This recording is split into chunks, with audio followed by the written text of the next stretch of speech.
nteku ili sis ngen yes ngen kubi bay mak bon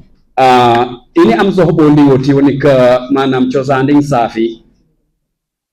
woni ka ini na ngane wo ina nebito nkeng parce que manyin hayeda ini wahan rak woti depuis des vingtaines d'années hayeda bon rak les chance pour ini wo min rak donc mi chorkit monsieur le maire ina ngane ay manam ay banbo biski boning di woti na artista ci ina ngane be choh di woti dal donc ini bo habde ini tahpo nit bo ani woni ka safi we bay do ndan miska boni nyata sini ndan te bo ba pese manam chosani safi ndem bo poyi o ci haydi woni ka bo bi ina ngane bon ma ligue na mana bo wiris parce que kisna redam hayna ay bi bo pour marak chosanding manam chosanding safi mais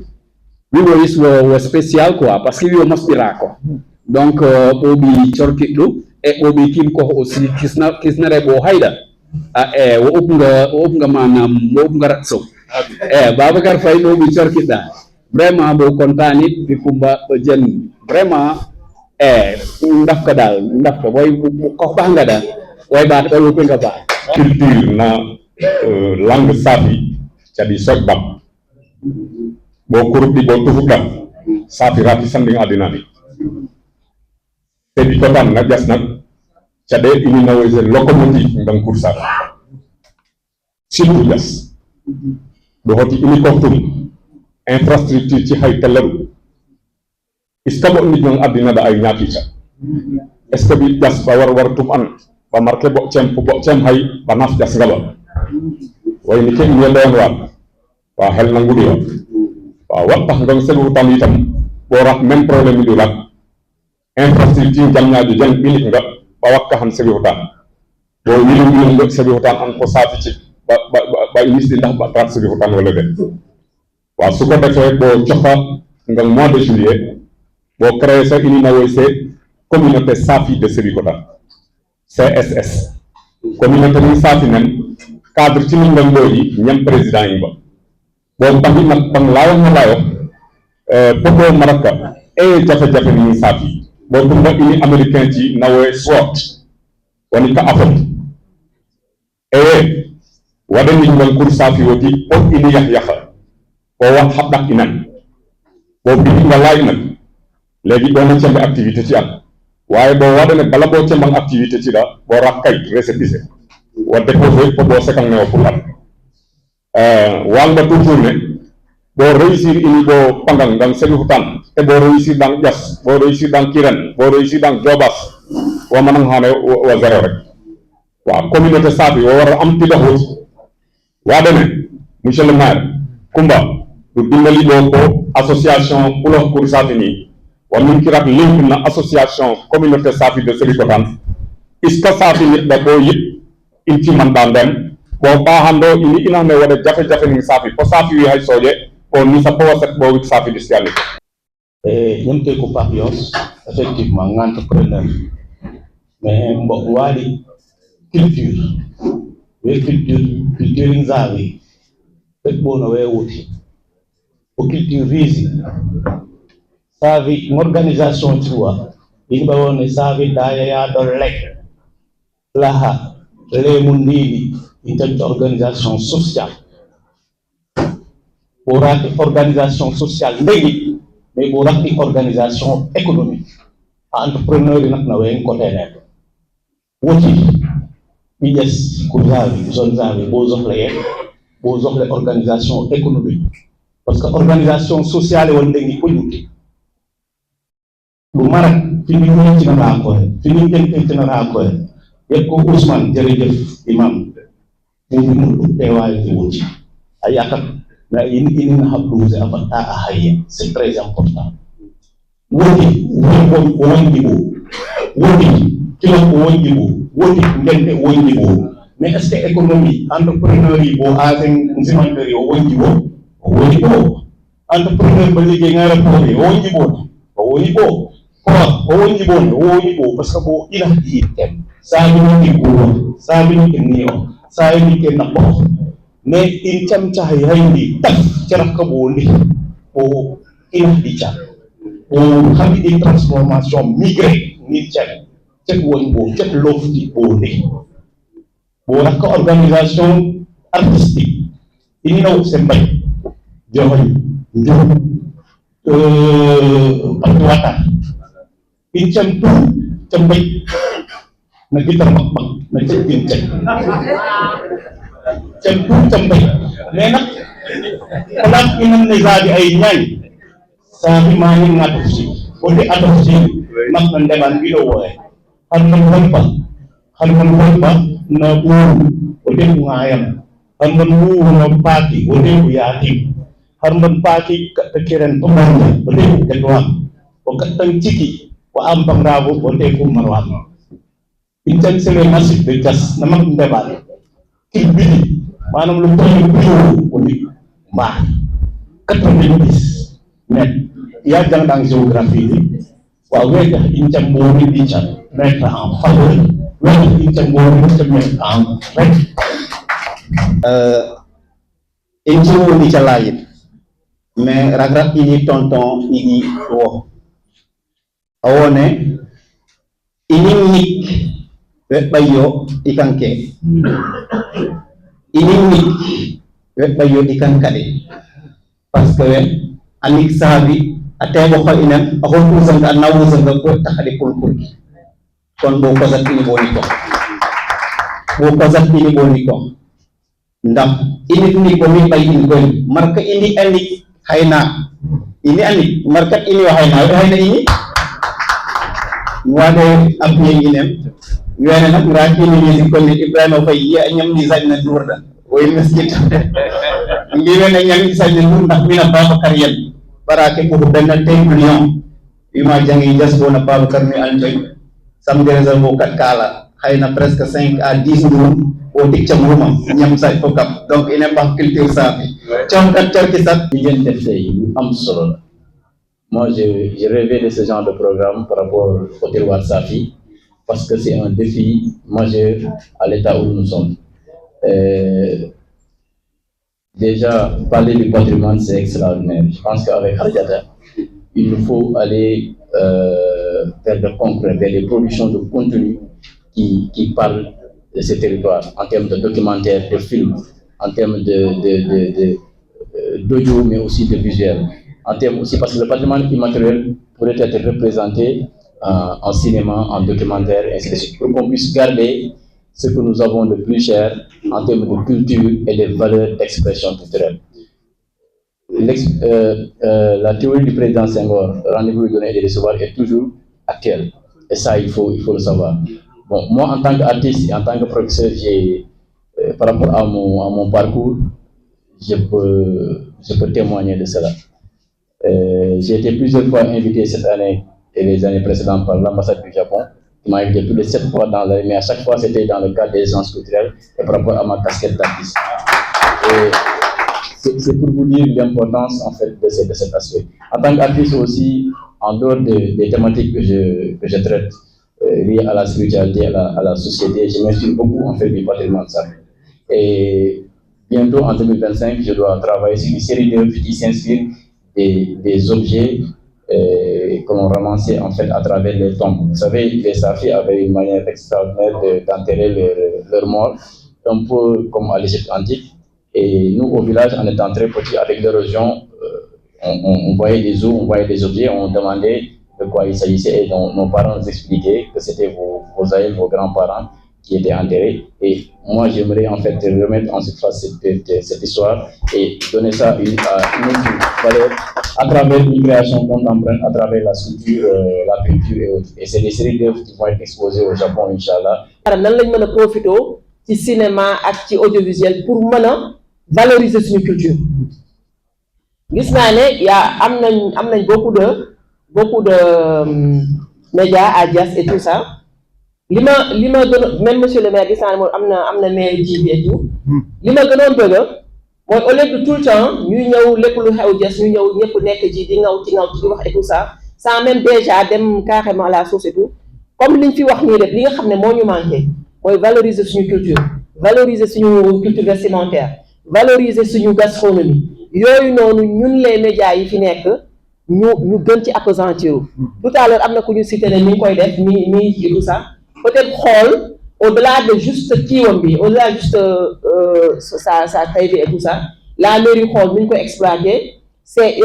genre yi petite vidéo mi def noonu ñu xool nan lañ koy booster ñu koy diffuser ci aéroport wax naa ko tout à l'heure j'ai insisté là-dessus y a pas meilleur moyen pour jaayu que aéroport bi yàlla def na aéroport ñëw na implanté na ko Sénégal nekkoon na Dakar depuis très longtemps yàlla def na ñëw na Diass ça veut dire que ñëwul fortuitement yàlla moo ñu ubbi des buntu tey jii nii bépp xale boo xam ne yaa ngi def seen petit vidéo gis naa Babacar def na un truc sur Mbaañi ak Xarjata keneen def na tout ça ñu combattre pour am au moins benn écran bu disponible à l'aéroport le chef arrivé bi tout le temps ñu koy kii de petites vidéos yoo xam ne ku romb tu as 1 minute pour taxaw xool lii de Diass la am il faut que xam lan la doon ça peut être un grand levier bi vraiment et au-delà de ça jéem a gën a am des festivals de film ci Safi comme Manara je dis Aliwoon gi sax un film carrément élaboré et tout ça mais woon it de petites vidéos boo xam ne ça va booster ça va aider les jeunes ñu gën a orienter vers la création bu bañ a nekk juste des vidéos yoo xam ne nga ñëw nga sinat wax tout ça mais des créations boo xam ne c'est dafay apprendre nit ki daf ci jànge dara par rapport à la culture et tout ça tout à l'heure j'en profite pour faire mon tour de fin et quelqu'un a parlé tout à l'heure de la disparition du Safi minoritaire. Moi je pense que on ne sera jamais minoritaire dans notre territoire parce que quel que soit alpha raaki benn maire wala benn paa yoo xam ne def na comme cheval de bataille le fait que cette cingo day bay joman Safi donc malheureusement pour le Safi c'est une remarque que j'ai faite personnellement le Safi dafa gaaw a assimiler culture jàmbur boo xoolee par exemple les Safi les Toucouleurs qui sont à l'extérieur les Séréssines les Joola les Soninké et tout ça quand ils sont à l'extérieur ou bien à Dakar même dañuy def un point d'honneur à ce que seen doom yi xam seen culture seen doom yi di làkk seen kii mais un Safi dès que mu franchit porte dem Dakar il fait tout pour boobu jël na yi amit jom Safi yi amit jom waar yi amit jom français yi amit jom anglais de sorte que ay kanan ko alko Safi ni ngi ani ko et à force ay raaka ko mu ci nga xam ne ba bindi jom Safi bay na bi ñu teg Safi léegi pour Safi min muñ nag waane taamu xam dem peut-être là du moment que waraaki prise de conscience par rapport à ça je pense que ça peut être une ouverture pour ñu jéem a pallier à ces trucs là du moment que on a nu nga rendre compte que ne Safi we di muñ Safi we di nangam chacun à partir de là où tu es pour fexe ko mais isini fa coono boo wona ger in Safi alors que yiɓe Safi baɓa Safi wobina demo inen ñine bo ƴesi moni bo commence à kii parce que lui soi-disant fraki benn voisin wala fole benn voisin Toucouleur et tout ça tu te dis que léegi ngerski Safi oy muƴe mais normalement territoire Safi min ni muñ nga maintenant au-delà de ça depuis tout à l'heure on parle de culture et tout mais plus côté rappeur ci côté chanteur côté danseur et tout ça la culture Safi quelqu'un en a parlé ne se limite pas à ça c'est un tout woti yamin ɓoptinin sal yamin woni ini wet yere traditionnel Safi moɗɗa tout à l'heure monsieur Dia a parlé de ceebu jën Penda Mbaye bi nga xam ne léegi kii nañ ko def nañ ko patrimoine national mais wande patrimoine gastronomique Safi wande woti yamin mowo nde ndax a wanik ini peut-être oy fof sen cere inam sañna nangam et tout ça mais a winde win ngonga ça c'est un combat boo xam ne o lukita ko tegan waasi anda o fexe tini ceebu jën valoriser o valoriser ndax inen ngoy la parce que onan wone gastronomie Safi dañu ne gastronomie Safi mi ngi nii fay sama doom wat ma ba ndegi ne woti ni alumum don ay goñba ɓe ɓihan heeti a goñba goñ a meɓɓa wawi nak a taffan fisarange fisa holine waɗe woni hinga haɓi jatu torko goy torko yalla ko la fi da cap jaraaf mu di joon fo na Idrissa le mosi mun ci ngop parce que kuki o man mahane a hot hot les premiers jeux de la francophonie ca Maroc gis nga nag ba lim ne un artiste fukatan diine na ñak fayda déedéet le premier artiste ate ko Muhammad sallallahu alayhi wa sallam ndax a alquran addu dem ay kuruk Allah pangfisar di awosa ay bah bo na ini na di bah awane ni ñam Muhammad wax bani Hashim Quraysh Gaza ci pok hay ko halin de sosta waye foto ngode le premier jeu de la francophonie moyen ngadi en parce que ñafe ben professeur enam te ko Pierre Thérèse Diouf ambo haso François Bo raati bo kitas ngan jas bay ni ilimawe ben groupe d'action colam saf bo décrocher ça bu jutta ndeke bo rax di carte d'identité yaha ñu décourager ça yata dumi artiste ci kubu ci ko kay dem ko jatwa ni bay du am maire bay du am bohéga parce que furaka kay dilay wali ki ali de invité au Genève fi da waxa waye sama benen dom Babacar Diouf ni déjà ay saison waaye mais yow instant que ñëpp xam nañ ñu sumi kontaan parce que ini ayeyi mbay jàll càndum joye namas ngeeru yi mbaar ngotta ay borna nkattang mara kotta cew man tane jeli hayrate wone a ini du rat da bo baaxa baax maak na ndeban mo parti mo na fi na gaade ko joy da ñak fi gata sango hata ko timbe o ni mo jeri mo jël te ni nga de nduuf maar wadan sakira waye kof ko wan bayda xam nga inci caalo to kenida laki ina nga nak ndiwoti o haja boygo waye yegat ni woti ni parce que nak et hafu bobi o yahida adinanga parce que alquran wa khayra ummati ukhrijat linas yegan bobi ay boy na tuf ko he soxle ni askan fu yam fay fu nek nga parce que remarquer la famille lycéna waké fi daf tuf ko ngel wala ñam wala wat yes gel yalla ko amodu do wi jaar na biti waye nak kelit wo kile madam bo awote awati hus doja waye nak du kat to li nga boy hakkan artiste tingo ko man haane nak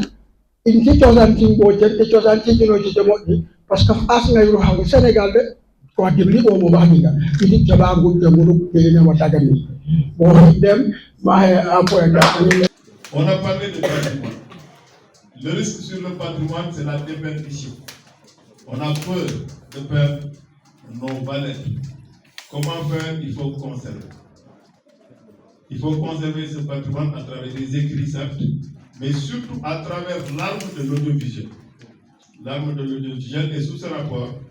je voudrais demander aux différents acteurs de réfléchir au niveau de chaque village, sur qu'est-ce qu'il nous faut préserver d'abord. C'est important. Quand on part à Bayard, on passe à Martin Leban. Quand on part à Bagne, on passe à Kofi,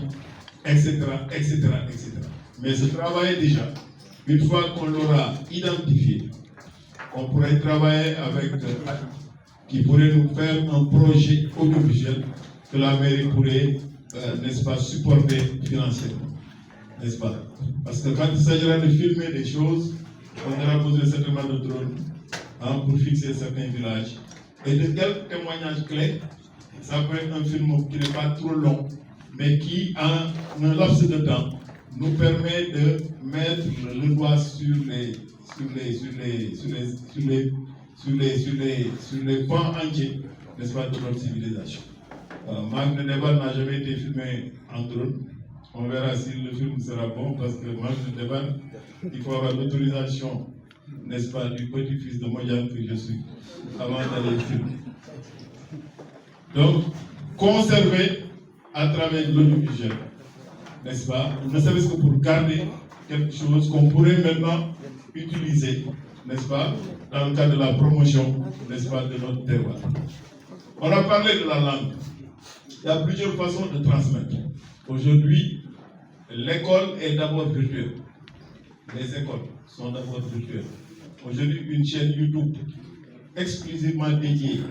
aux enseignements de la langue pourrait faire l'affaire, avec des volontaires qui pourraient venir expliquer avec un large partage. En attendant quoi? En attendant d'avoir, une fois qu'on aura le centre socioculturel, on pourrait aménager dans la semaine des instants, n'est-ce pas, des moments, n'est-ce pas, d'enseignement de la langue, n'est-ce pas, pour permettre déjà, même les non-savis qui sont dans notre terroir ont envie d'apprendre cette belle langue. Donc ce sera l'occasion d'avoir en permanence, n'est-ce pas, un agenda qui puisse permettre d'enseigner ces langues. Mais n'oublions pas que la puissance de l'audiovisuel est telle qu'on peut s'appuyer sur ces supports pour faire aimer notre langue, pour transmettre. N'est-ce pas? Ça aussi, ça pourrait être percé dans ce premier point important, n'est-ce pas, de la feuille de route. On a parlé également des enfants. On a peur demain que nos enfants poussent au mur sur l'eau. Là, j'interpelle les enseignants qui pourraient nous aider à ce niveau. Parallèlement au programme classique, nous sommes en train de nous battre avec les associations pour que notre langue puisse être prise en compte dans le cadre de l'alphabétisation. Ce n'est pas trop facile, pour plusieurs raisons, mais on est en train de voir. D'ailleurs, même on a prévu une audience avec le ministre de l'Éducation pour sensibiliser sur ce point précis. Mais en attendant, au-delà des enseignements classiques, je ne pense pas que l'école constitue un frein pour des activités culturelles qui puissent permettre à l'âme de sa vie de transmettre certaines valeurs, n'est-ce pas, à nos jeunes. Et là, j'interpelle les acteurs culturels, notamment ceux qui sont dans les arts un peu plus, n'est-ce pas, comme le théâtre par exemple. On peut promouvoir, la commune peut créer les conditions d'une discrimination positive pour qu'il y ait des moments culturels très intenses dans les écoles pour transmettre, n'est-ce pas, ces valeurs.